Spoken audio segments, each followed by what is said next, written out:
કેમ છો મિત્રો? ફરી આજના નવા વ્લોગમાં તમારું હાર્દિક સ્વાગત છે. તમને ટાઇટલના થંબનેલ જોઈને તો ખબર જ હશે. આ વ્લોગ કોઈ કોમેડી કે એન્ટરટેનમેન્ટ કે એવો કોઈ વ્લોગ નથી, પણ આ વ્લોગ અમારે મારો અને મારી ફેમિલી માટે કાળો દિવસ ગણે, એટલે ઇમોશનલ વ્લોગ છે. આજે પપ્પાના કમ્પ્લીટ 1 વર્ષ થઈ ગયું. આજે પણ એમની યાદો હજી તાજી છે. યાદ હજી એમની ભૂલાતી નથી. હજી જોતામાં એવું લાગે કે 1 વર્ષ હજી થયું નથી, હજી પપ્પા અહીંયા જોડે જ છે એવું લાગે. પણ જોતામાં 1 વર્ષ ક્યારે પૂરું થઈ ગયું એ ખબર જ નથી પડતી. એટલે આજે સ્પેશિયલ એમનો માટે કોટી કોટી નમન. બ્લોગનો કન્ટિન્યુ જોતા રહેજો. હવે જોઈએ શું કરવાનું છે મને ખબર નથી. મમ્મીને ભાઈ કે એ પ્રમાણે કરશું. એટલે તમે કન્ટિન્યુ બ્લોગ જોતા રહેજો. તમને આગળ બધું બતાવતું જઈશ જેવી રીતે છે બધું. બરાબર, બસ ખાલી તમે કન્ટિન્યુ બ્લોગ જોતા રહેજો. અત્યારે અમારે હિતાન હે ને વાળ કપાવવા નતા ને, તો અમે હિતાન વાળ કપાવ લઈને આવ્યા. આજે વાળ કપાવ લઈ ગયું હિતાન 2 વાળ કપાવ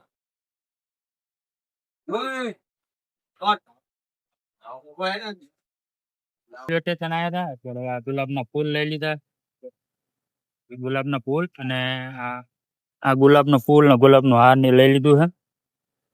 અત્યારે પપ્પાના ફોટા પર લગાવવાનો છે, એક ઘેરના ફોટા પર લગાવવાનો છે, નેક્સ્ટ ફોટા પર લગાવવાનો. ગુલાબના તો અત્યારે ફોટા પર એક લાગશે, 3 સુપર ના હતી. પછી બીજા દિવસે પપ્પાના ફોટા પર લાગી 2 સુપર ના, એક બેનના ફોટા પર, એક બાબા સાહેબના ફોટા. એ રીતે તમે હાર લઈ લીધો. હું અત્યારે ઘરે જઈશું, ઘરે જઈ નાય ધોઈ એટલે ફોટો સાફ કરી વ્યવસ્થિત પર હાર લગાવી દઈશું. કન્ટિન્યુ જોતા રહેજો, આવતા તમને બતાવજો. મિત્રો અત્યારે આપણે 9 ધોઈને તૈયાર થઈ ગયા છીએ. અમારે હેતુને વાળ કપાઈ ગયા. કેટલા દિવસથી વાળ કપાવ કરતો હતો ને આજે એના વાળ કપાઈ ગયા. એને નાહી લીધું, મારે નવાઈ ગયું છે. હવે અત્યારે આપણે પપ્પાના ફોટાનો સાફ કરી અને વ્યવસ્થિત રીતે સાફ સફાઈ કરી અને ફૂલનો હાર ચડાવી દઈશું, દીવાબત્તી કરી લઈશું. પછી આગળ હવે શું છે બધું તમને વિડીયોમાં બતાવતો રહીશ, તમે જોતા રહેજો. એક બેન આવી ગયા છે અત્યારે, મારે એક બેન છે મોટી, સૌથી બીજા નંબરની, સૌથી મોટા છે તો મરી ગયા. બીજા નંબરના બેન છે આવી ગયા છે લીમડીથી, ત્યાં નીચે બેઠા છે. હું અત્યારે કપડાનો બદલીને ઉપર બેઠો. હવે નીચે જાઉં છું, ફોટોને એવું સાફ કરી અને ફૂલ હારને એવું ચડાવી દઈએ. પછી આગળ શું છે તમને બધું બતાવતો રહીશ. તમે વિડીયોમાં જેમ જેમ જોતા રહેશો ને એમ તમને ખબર પડતી જશે. અને ખાસ કરીને મિત્રો આજના બ્લોગમાં પપ્પા માટે કોમેન્ટ કરતા દેજો. ચલો તમે કન્ટિન્યુ જોતા રહ્યો. અત્યારે અમારે એ તો હે ને ફોટો છે ને, એને તો હાર કાઢે છે બાબા સાહેબના ફોટા. આ ફોટામાંથી હાર કાઢ નાખ્યો. ઓલા ફોટામાંથી હાર નીકળી ગયું. સામે બેનનો ફોટો છે ને, એમ બધા ફોટાને અત્યારે સાફ કરી અહીંયા બીજા હાર લગાવવાના છે. આ છોકરના હાર બીજા નવા લાવે ને એ બધા હાર લાગવાના. અત્યારે મારા બેન આવી ગઈ છે, બીજા જે મહેમાન આવે છે હમણાં આવશે. ત્યારે આ બધું રસોઈ ચાલુ, આ બધું કામ કરતા ને પછી બધા જમી લેવું. હા, એ તો ફોટો સાફ કરે છે.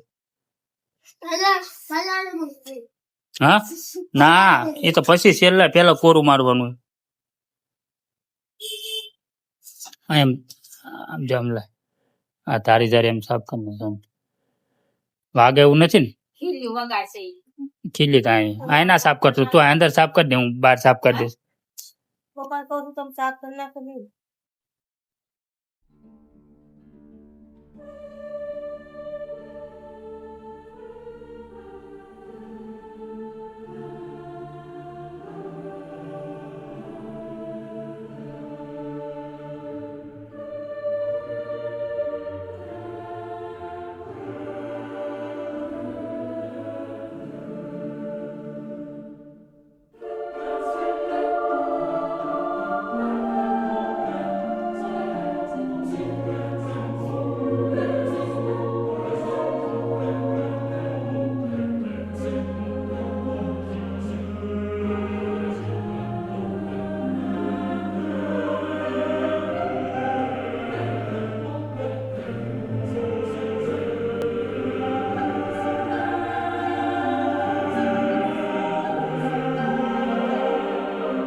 અત્યારે રસોઈનું કામ ચાલુ છે,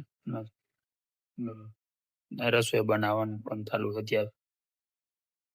બપોરે જમણ વાગતા કરવાનું બધાને રસોઈનું કામ ચાલુ છે. અત્યારે રસોઈને એવું બનાવે, શાકભાજીનું સુધારે.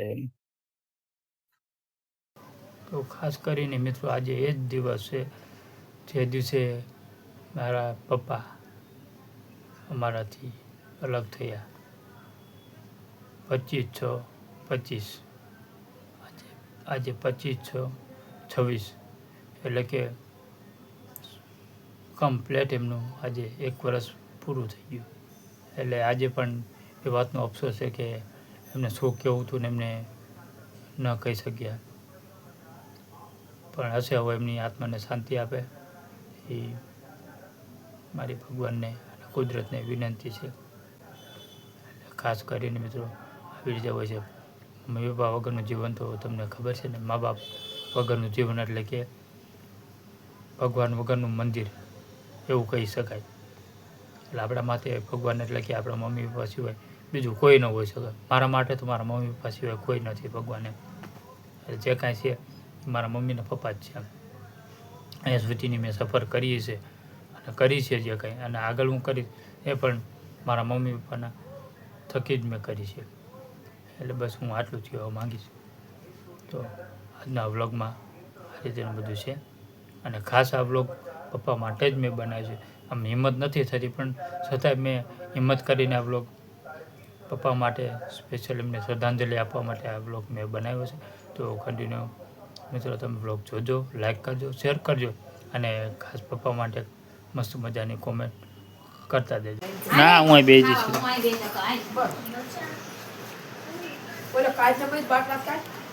કાઢું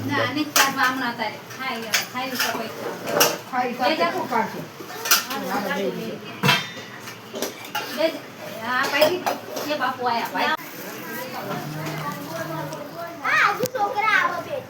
હે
બધા જમવા બેસી ગયા, તો ગોઠવાઈ ગયા.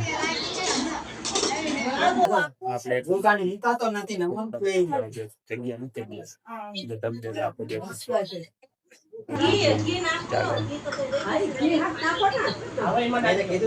અમારા ભાઈ, અમારી બેન, અમારા ભાણુભાઈ. બસ મિત્રો આવી રીતે છે બધી.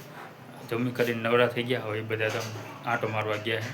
અમારે અત્યારે ટીંગલી ઉડાવવાના, એટલે ઉડાઈ દે. બસ આજના વ્લોગમાં આટલું જ છે. તો તમને વ્લોગ ગમ્યો હોય તો લાઈક, શેર, કોમેન્ટ, અને ચેનલમાં નવા આવ્યો તો સબસ્ક્રાઈબ કરી નાખજો. અને